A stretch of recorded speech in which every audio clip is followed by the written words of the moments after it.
সারা পৃথিবী আজ তাকিয়ে আছে বেজিং এর দিকে। সেখানে আজ চীনের রাষ্ট্রপতির সঙ্গে সাক্ষাৎ করলেন আমেরিকার রাষ্ট্রপতি ডোনাল্ড ট্রাম্প। ডোনাল্ড ট্রাম্প এবং শি জিনপিং এর এই বৈঠক অত্যন্ত গুরুত্বপূর্ণ বিশ্ব বাণিজ্য এবং অর্থনীতির ক্ষেত্রে। ডোনাল্ড ট্রাম্প এবং শি জিনপিং এর এই বৈঠক অত্যন্ত তাৎপর্যপূর্ণ অনেকগুলি বিষয়ে। প্রথমত, ইরান প্রসঙ্গে আমেরিকা এবং শি জিনপিং তাদের যে পরস্পর বিরোধী অবস্থান ছিল এতদিন, তা নিয়ে নতুন করে তারা কি অবস্থান গ্রহণ করছে সেটা জানতে চাইছে পৃথিবী। অপরদিকে তাইওয়ান এবং সাউথ চায়না সি নিয়ে যে গভীর উত্তেজনা তৈরি হয়েছিল আমেরিকা এবং চীনের মধ্যে, তা নিয়ে পৃথিবীর এই দুই শক্তিশালী রাষ্ট্রের রাষ্ট্রনায়ক কি অবস্থান গ্রহণ করে সেটাও অত্যন্ত নির্ণায়ক ভূমিকা পালন করবে আগামী দিনে এই দুই দেশের সম্পর্কের মধ্যে। তাছাড়া চীন এবং আমেরিকা বিগত কয়েক বছর ধরে সরাসরি বাণিজ্য যুদ্ধে লিপ্ত। সেই বাণিজ্য যুদ্ধের ভবিষ্যৎ কি? অতীতের সকল বৈরিতা এবং শত্রুতা ছেড়ে চীন এবং আমেরিকাকে এবার থেকে তাদের পারস্পরিক স্বার্থের জন্য দুই বন্ধু রাষ্ট্রে পরিণত হবে। তারা কি G2 গোষ্ঠী তৈরি করবে? সেটা নিয়ে কিন্তু চলছিল জল্পনা। আজ কিন্তু আর জল্পনা নয়, এই দুই রাষ্ট্রপ্রধান ইতিমধ্যেই তাদের সাক্ষাৎ সম্পূর্ণ করেছে এবং তাদের এই হাই ভোল্টেজ বৈঠকের নির্যাস ইতিমধ্যেই কিছুটা বাইরে প্রকাশ হয়েছে। চলুন আজকের এই নিবেদন আমরা আলোচনা করি ডোনাল্ড ট্রাম্প এবং শি জিনপিং এর এই বৈঠকে কি কি সিদ্ধান্ত হলো। আলোচনার শুরুতেই আমরা দেখে নেব ইরান প্রসঙ্গে আমেরিকা যুক্তরাষ্ট্রের সঙ্গে চীন তারা কি অবস্থান গ্রহণ করলো। প্রত্যাশিত ছিল চীন ইরানের পাশেই থাকবে এবং ইরানের হয়ে আমেরিকার কাছে জোর সওয়াল করবে হরমুজ প্রণালী ইরানকে দেওয়ার জন্য, কিংবা আগামী দিনে ইরান যাতে পারমাণবিক অস্ত্র তৈরি করতে পারে সেই ব্যাপারেও চীন কঠোর অবস্থান গ্রহণ করবে। কিন্তু হলো তার ঠিক উল্টো। যে ইঙ্গিত গতকাল আমরা কিঞ্চিত দিয়েছিলাম যে আমেরিকা যুক্তরাষ্ট্র এবং চীন তাদের পারস্পরিক বাণিজ্যিক স্বার্থের কারণেই তাদের মধ্যে ঘনিষ্ঠতা তৈরি হবে, ইরানের পাশে চীন ঠিক অতটা সরবভাবে নাও থাকতে পারে। কিন্তু আজকের সভাতে যেটুকু বাইরে এসছে, ডোনাল্ড ট্রাম্প এই মুহূর্তে ঢাক ঢোল বাজিয়ে তিনি গোটা পশ্চিমী দুনিয়ার মিডিয়াকে জানিয়েছেন শি জিনপিং এর সঙ্গে আলোচনায় এটাই ঠিক হয়েছে যে ইরানকে আগামী দিনে স্ট্রেট অফ হরমুজকে খুলে দিতে হবে। এটাই শি জিনপিং এর অবস্থা। যদিও পরবর্তীকালে শি জিনপিং এর অবস্থান জানতে চাওয়া হলে চীনের পক্ষে জানানো হয়েছে চীন মনে করে আন্তর্জাতিক যে জ্বালানি রুট এবং আন্তর্জাতিক সামুদ্রিক আইন সেই বিষয়ে চীনের অবস্থান স্পষ্ট। চীন আন্তর্জাতিক আইনকে সম্মান করে, অর্থাৎ জ্বালানির যে রুট অর্থাৎ স্ট্রেট অফ হরমুজ যে সামুদ্রিক পথ দিয়ে পৃথিবীর 20% জ্বালানি পরিবাহিত হয় সেই পথকে আটকে রাখা উচিত নয়। এটাই চীনের অবস্থান। সেখান থেকে আমরা বুঝতে পারলাম ডোনাল্ড ট্রাম্প যে কথা বলছেন strait of Hormuz must be open, সেই অবস্থানের সঙ্গে চীনের অবস্থান কিন্তু আজকের দিনে এখনো পর্যন্ত যেটুকু তথ্য প্রকাশিত হয়েছে তাতে কিন্তু অভিন্ন অবস্থান। দ্বিতীয় যে গুরুত্বপূর্ণ বিষয় ছিল, আমেরিকা এখনো পর্যন্ত যে জায়গায় গো ধরে আছে যে কোনোভাবেই আমেরিকা যুক্তরাষ্ট্র ইরানকে পারমাণবিক অস্ত্র তৈরি করতে দেবে না। একথা ডোনাল্ড ট্রাম্প চীনের মাটিতে দাঁড়িয়ে আরো একবার স্পষ্ট করেছে। আর এই একই প্রশ্ন যখন চীনের কাছে জানতে চাওয়া হয় তখন চীনের পক্ষে জানানো হয় চীন মনে করে নন প্রলিফারেশন যে ট্রিটি আছে, অর্থাৎ পৃথিবীতে পারমাণবিক অস্ত্রের আর সম্প্রসারণ হবে না, সম্প্রসারণ রোধকারী যে আইন সেই আইনকে চীন সম্মান করে। এখান থেকেই পক্ষান্তরে বলা যায় চীন এও মনে করে নতুন করে ইরানে পারমাণবিক অস্ত্র তৈরি করে পৃথিবীতে যে অস্থিরতা তৈরি হবে সেই অস্থিরতা চীন এই মুহূর্তে চাইছে না। তবে চীনের এই অবস্থানের পশ্চাতে নিশ্চয়ই কোনো সুদূর প্রসারী কারণ লুকিয়ে থাকবে, কারণ সাম্প্রতিক সময় আমরা জানি ইতিমধ্যেই জাপান বিপুল পরিমাণে প্লুটোনিয়াম সংগ্রহ করেছে। এই মুহূর্তে জাপানের কাছে যে পরিমাণ এনরিচড প্লুটোনিয়াম রয়েছে তা দিয়ে প্রায় 4500-এরও অধিক পারমাণবিক বোমা তৈরি করতে পারবে। তাই যদি ইরানকে খুল্লাম খাল্লাম চীন অনুমতি দিয়ে দেয় পরমাণু অস্ত্র তৈরি করতে, সেই ক্ষেত্রে জাপানও কিন্তু কাল বিপুল পরিমাণে পরমাণু অস্ত্র তৈরি করে একটা বিশ্বের নতুন করে টেনশন শুরু করবে। সুতরাং চীন এই মুহূর্তে অত্যন্ত সতর্কতামূলক অবস্থান গ্রহণ করেছে। কারণ তিনি যখন ডোনাল্ড ট্রাম্পকে স্বাগত জানাচ্ছিলেন তখনই একটি কথা খুব স্পষ্ট করে তিনি জানিয়েছিলেন যে এই মুহূর্তে গোটা পৃথিবী তাকিয়ে আছে আমাদের দিকে, অর্থাৎ চীন এবং আমেরিকা তাদের যে পারস্পরিক সম্পর্ক এই সম্পর্কের ওপরেই বিশ্বের ভবিষ্যৎ নির্ভর করছে। গোটা পৃথিবীর ব্যবসা বাণিজ্য এবং অর্থনীতি তার যে ভবিষ্যৎ সেই ভবিষ্যৎ কিন্তু নির্ভর করছে আমেরিকা এবং চীনের পারস্পরিক বন্ধুত্বের উপর।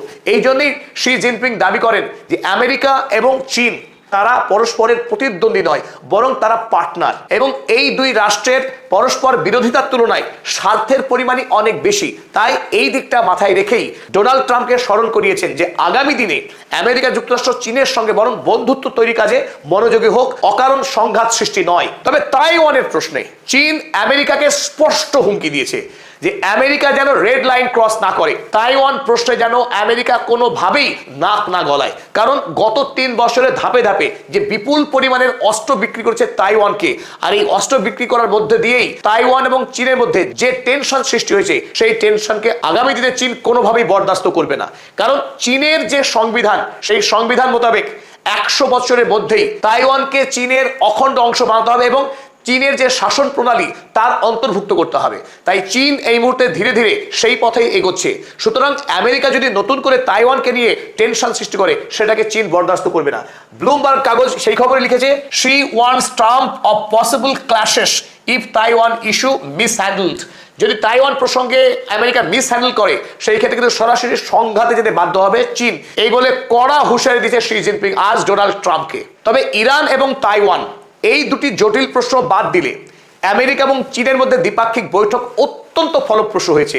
চীন এবং আমেরিকা তারা দুই দেশের উপরে যে যে বিষয়ের উপরে নির্ভরশীল, সেই বিষয়ে কিন্তু তাদের মধ্যে চলমান বিবাদকে তারা সাময়িকভাবে মেটাতে সক্ষম হয়েছে। তবে প্রথমে আমরা চলো দেখে নিই এই বৈঠকে আমেরিকার কি কি লাভ হলো। 1 নম্বর, China provided assurance of uninterrupted flow of rare earth minerals to the US. America rare earth এলিমেন্টসের সাপ্লাইয়ের জন্য প্রায় পাগল হয়ে গিয়েছিল। এই রেয়ার আর্থ এলিমেন্টস যাতে আগামী দিনে আমেরিকায় অবাধে যায়, সেই ব্যবস্থা কিন্তু ডোনাল্ড ট্রাম্প করে ফেললেন এই বৈঠকের মাধ্যমে। শি জিনপিং প্রতিশ্রুতি দিয়েছেন আগামী দিনে আমেরিকার প্রয়োজনীয় গুরুত্বপূর্ণ কিছু রেয়ার আর্থ এলিমেন্টস অর্থাৎ বিরল মৃত্তিকা, সেই বিরল মৃত্তিকার সাপ্লাই আমেরিকায় হতে থাকবে। 2 নম্বর, China to buy 500 max jets 100 wide body jets from Boeing. আমরা ইতিমধ্যে জানিয়েছিলাম যে বোয়িং কোম্পানির সিইও তিনিও এই বৈঠকে ডোনাল্ড ট্রাম্পের সঙ্গী ছিলেন। তাই বোয়িং এর সঙ্গে যে চুক্তি হয়েছে তাতে চীন আগামী দিনে বোয়িং এর কাছ থেকে 500 ম্যাক্স জেটস এবং 100 ওয়াইড বডি জেটস কিনতে সম্মত হয়েছে। 3 নম্বর, China agreed to keep supply chains for Apple and Tesla. আমেরিকার যে বৃহৎ দুটি কোম্পানি অ্যাপল এবং টেসলা, এই দুই কোম্পানির প্রয়োজনীয় কাঁচামাল, সেই কাঁচামাল যেগুলি অত্যন্ত ক্রিটিক্যাল এবং কেবলমাত্র চায়না থেকে যেগুলি সাপ্লাই হয় আমেরিকায়, যে সাপ্লাই চীন এতদিন বন্ধ রাখতে চাইছিল বা জানিয়ে দর কষাকষি হচ্ছিল, এই মুহূর্তে চীন আশ্বস্ত করেছে ডোনাল্ড ট্রাম্পকে যে অ্যাপল এবং টেসলার জন্য প্রয়োজনীয় সমস্ত কাঁচামাল অবাধে সরবরাহ করা হবে। 4 নম্বর, China promised to continue Busan agreements for buying 25 metric tons of soybeans, corn, sorghum and beef। আমেরিকার কৃষকরা যে বিপুল পরিমাণে সয়াবিন চাষ করে, সেখানে গরু পালন হয় এবং সরঘাম চাষ হয়, এই সমস্ত কৃষিপণ্য আগামী দিনে চীন বিপুল পরিমাণে ক্রয় করবে আমেরিকার কাছ থেকে এবং সেই পরিমাণ আপাতত 25 মিলিয়ন মেট্রিক টনস এই কৃষিপণ্য আমদানি করা হবে, এটাই ঠিক হয়েছে। অর্থাৎ দক্ষিণ কোরিয়ার বুসানে ডোনাল্ড ট্রাম্প এবং শি জিনপিং প্রাথমিকভাবে যে চুক্তি সম্পাদন করেছিলেন, সেই চুক্তির শর্তই অক্ষত রইল। পঞ্চমত, preliminary talk for board of trade began. আমেরিকা এবং চীন তাদের দুই দেশের মধ্যে যে G2 গোষ্ঠী, সেই G2 গোষ্ঠী বা বোর্ড অফ ট্রেড তৈরির ভাবনার যে প্রাথমিক আলোচনা শুরু করেছে দুই দেশ। আমরা ইতিমধ্যেই জানিয়েছি যে আমেরিকা আর তার পুরনো G7 যে কান্ট্রির যে গোষ্ঠীগুলো ছিল, সেই গোষ্ঠীর সঙ্গে কাজ করতে প্রস্তুত নয়, বরং তারা চীনকে এখন সবচাইতে বেশি অগ্রাধিকার দিতে চাইছে যাতে আগামী দিনে আমেরিকার সাম্রাজ্য টিকে থাকতে পারে। চলুন এবার আমরা দেখি এই বৈঠক থেকে চীন কি পেল। আমেরিকার তো অনেকখানি লাভ হয়েছে, চীনের কি তাহলে লাভ হয়নি? চীনের সবচাইতে গুরুত্বপূর্ণ লাভ যেটা এই মিটিংয়ে হলো, তা হলো এনভিডিয়ার H200 চিপস তার চীনে যাতে সরবরাহ হয়, সেই সরবরাহকে নিশ্চিত করলেন এবার শি জিনপিং ডোনাল্ড ট্রাম্পকে চাপ দিয়ে। এই বৈঠকে ডোনাল্ড ট্রাম্পের অপর গুরুত্বপূর্ণ সঙ্গী ছিলেন এনভিডিয়া কোম্পানির সিইও জেনসেন ওয়াং। এই জেনসেন ওয়াং এর সঙ্গে চীনের একান্ত বৈঠকে ঠিক হয়েছে আগামী দিনে এই এনভিডিয়া কোম্পানি চীনের বেশ কিছু গুরুত্বপূর্ণ ফার্মকে সরবরাহ করবে এই most critical H200 AI chips, যে এআই চিপস রোবোটিক্স এবং LLM মডেল চ্যাটজিপিটির মতো এআই প্ল্যাটফর্ম চালানোর ক্ষেত্রে এই H200 চিপস অত্যন্ত দরকারি, যা এখনো পর্যন্ত চীন সাফল্যের সঙ্গে কিন্তু আমেরিকার সঙ্গে প্রতিযোগিতা করার মতো উন্নত এআই চিপ বানাতে পারেনি। যদিও চীন ক্রমশ উন্নত হচ্ছে এই চিপ বিল্ডিং এ, এখনো পর্যন্ত সেমিকন্ডাক্টরের কিছু কিছু চিপ তৈরির ক্ষেত্রে চীন আমেরিকার উপরে দারুণভাবে নির্ভরশীল। তাই এই মুহূর্তে চীনের বড়সড় জয় হলো এই H200 চিপসের সাপ্লাইকে নিশ্চিত করতে পেরে। 2 নম্বর গুরুত্বপূর্ণ বিষয়, আলিবাবা, BYD এবং বাইডু। আপনারা প্রত্যেকেই জানেন যে চীনের এই 3 কোম্পানি ইতিমধ্যেই সারা পৃথিবীতে অপ্রতিরোধ্য শক্তি হয়ে উঠেছে।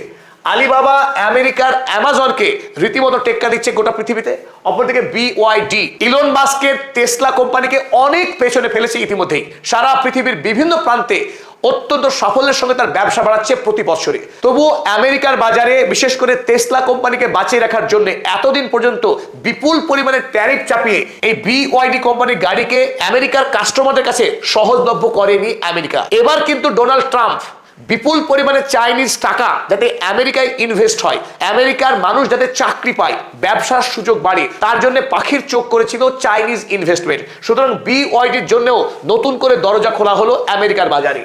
এবং সব থেকে গুরুত্বপূর্ণ বাইডু, আপনারা প্রত্যেকেই জানেন গোটা পৃথিবীতে বিশেষ করে ভারত বাংলাদেশ তো বটেই, আমরা সাধারণত জিপিএস সিস্টেম ব্যবহার করি, গ্লোবাল পজিশনিং সিস্টেম। সেই গ্লোবাল পজিশনিং সিস্টেম আমেরিকার তৈরি। তাদের এই মুহূর্তে যে পরিমাণ এক্সেলেন্স বা সাফল্য রয়েছে, চীনের এই বাইডু কোম্পানি তাকে কিন্তু অনেকখানি পেছনে ফেলে দিয়েছে। কিন্তু চাইনিজ এই কোম্পানিকে আমেরিকার কাস্টমারের জন্য এতদিন পর্যন্ত নিষিদ্ধ করে রাখা হয়েছিল এই কারণেই। এই বাইডু হলো চীন সরকারের যে মিলিটারি, সেই মিলিটারির একটা উইং। অর্থাৎ যদি আমেরিকার বাজারে এই বাইডুকে প্রবেশ করতে দেওয়া হয় তাহলে আমেরিকার নিরাপত্তা বিঘ্নিত হবে। এই যুক্তিতে এতদিন আমেরিকায় বাইডু কিন্তু ব্যবসা করতে পারতো না। ডোনাল্ড ট্রাম্প এবং শি জিনপিং এর এই বৈঠকের পরে বাইডু যাতে আগামী দিনে চীনে কিছুটা ব্যবসা করার সুযোগ পায় সেই দরজাও খোলা হলো। অর্থাৎ চীনের আন্তর্জাতিক বাণিজ্য আরো অনেকখানি গতি বৃদ্ধি পাবে আমেরিকার এই বাজার উন্মুক্ত হওয়ার ফলে। চীনের এই 3 জায়গাটিক কোম্পানি আমেরিকায় ব্যবসা করার সুযোগ লাভ করার পর আরো একটি গুরুত্বপূর্ণ মেডিসিনাল ড্রাগ ফেন্টানিল, যে ফেন্টানিল চীন থেকে আমেরিকা বিপুল পরিমাণে আমদানি করে, এক কথায় চীনের উপর নির্ভরশীল এই ফেন্টানিল যা ক্রিটিক্যাল পেশেন্টের সার্জারি ক্ষেত্রে অ্যানেস্থেশিয়া, সার্জারির আগে রোগীকে অ্যানেস্থেটাইজ করবার জন্য ব্যবহার হয়। কিন্তু আমরা এও জানি আমেরিকায় বিপুল পরিমাণের ড্রাগ অ্যাডিক্ট আছে যারা ফেন্টানিল নিয়ে নেশা করে। তবু আমেরিকাকে এই মুহূর্তে বিপুল পরিমাণে ফেন্টানিল আমদানি করতে হয়। সেই ফেন্টানিল উপরে এতদিন আমেরিকা 20% ট্যারিফ লাগিয়ে রেখেছিল। এবারে বৈঠকে ঠিক হয়েছে সেই ট্যারিফ 20 থেকে নামিয়ে 10% করা হবে। অর্থাৎ চীনের ব্যবসা ফেন্টানিলের ক্ষেত্রে কিন্তু বিপুল পরিমাণে বৃদ্ধি পাবে মার্কিন বাজারে। সুতরাং আমেরিকা এবং চীন তাদের পারস্পরিক লাভ হলেও যে প্রশ্নের উত্তর পুরোপুরি পাওয়া গেল না তা হলো ইরান প্রসঙ্গে চীনের এক্স্যাক্ট অবস্থান কি।